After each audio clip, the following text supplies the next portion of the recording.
Bonjour famille. Aujourd'hui, nous allons continuer notre projet, le plan d'affaires du salon d'onglerie. Voilà. Donc, c'est la partie que nous allons voir aujourd'hui. Là, ce sont les ressources humaines, le personnel qui va gérer l'activité au quotidien. Donc, nous proposons une équipe composée d'un gérant, d'une gérante, une esthéticienne confirmée. Dans un premier temps, 2 personnes. Dans un premier temps, au début, 2 personnes si la personne qui fait l'activité est présente, est dédiée à l'activité. Il faut qu'elle-même, elle soit dans le milieu, elle soit esthéticienne. Si elle n'est pas formée, elle suit une formation pour être là.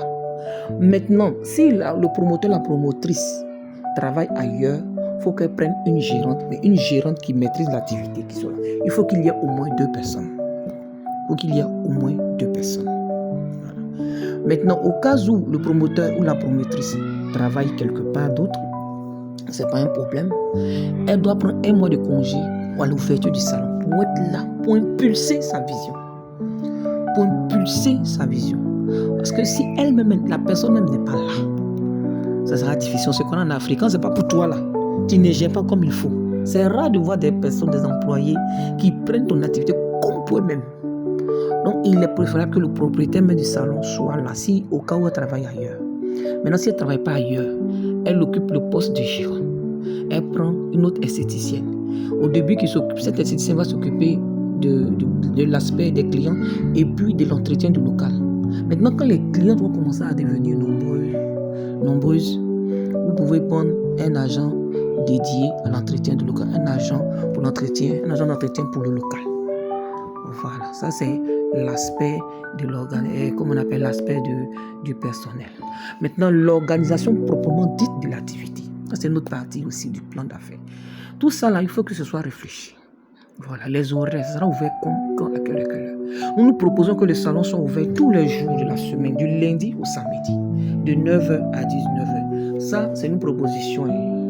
Voilà. D'autres, par exemple, si les vendredis, si elles sont musulmanes, les vendredis, elles peuvent laisser vendredi comme jour de repos. Ça dépend de chacun, chaque promoteur ou chaque promotrice. Donc voilà, et les jours de repos. Et puis, il y a une exception possible en cas de mariage ou bien d'événements un peu spécifiques, baptême et comme ça. Voilà. Maintenant, comment le salon sera organisé de façon proprement dite? Nous proposons 3 postes. Un espace avec les appareils de pédicure, manucure, une station de maquillage et puis un coin pour accueillir les clients. Il faut que ce soit vraiment très confortable, très bien présenté, très attrayant. C'est important.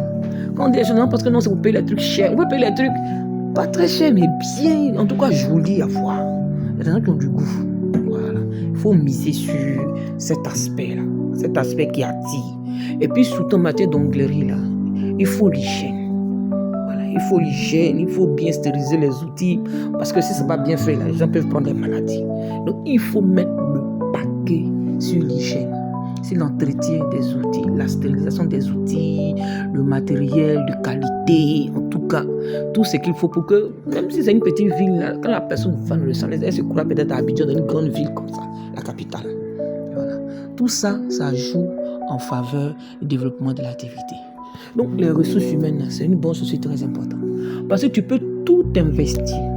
Mais si la personne qui gère, ou bien les personnes qui gèrent, n'accueillent pas bien les clients, ne font pas bien le travail, c'est-à-dire que les clients viennent et puis, bon, elles ne sont pas satisfaites du résultat, elles s'attendent à quelque chose et puis, bon, après, là, qu'on fait, ça peut faire une mauvaise publicité, une contre-publicité.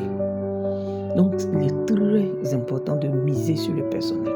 Qui choisit? Il faut même tester d'avance. Il faut les tester avant de les embaucher. Leur mentalité. Parce que les gens sont tellement malhonnêtes, ils vont détourner les clients, tout ça, oublier tous les jours. C'est qu'au funérailles, tant. Il faut qu'il y ait au moins 2 personnes pour commencer. Au moins 2 personnes pour commencer. Si le promoteur travaille ailleurs, il faut une 2e personne pour gérer les clients, les plaintes, le suivi, en tout cas, tout. Et pour le départ, il faut que la personne qui a ouvert le salon soit là pour impulser sa vision. C'est important, pour maîtriser l'activité. Même s'il y a des caméras, il faut que la personne soit présente pour maîtriser. Pour envoyer même des clientes mystères pour voir comment ça se passe. faut pas négliger le business, faut pas négliger ces aspects-là. Envoyez des clients mystères, des personnes que vous connaissez pour venir tester. Tester pour voir ça se passe comment. C'est important. C'est important, hein? D'accord. Donc, je vous donne rendez-vous pour la prochaine partie. La prochaine partie, nous allons parler du plan de financement. Donc, j'attends vos avis dans les commentaires. On a commencé, je ne vois pas trop, je vois les cœurs, mais je vois les commentaires. Dites-moi ce que vous pensez des vidéos. Est-ce que ça vous fait du bien? Est-ce que ça vous aide? Est-ce que ça vous donne une idée?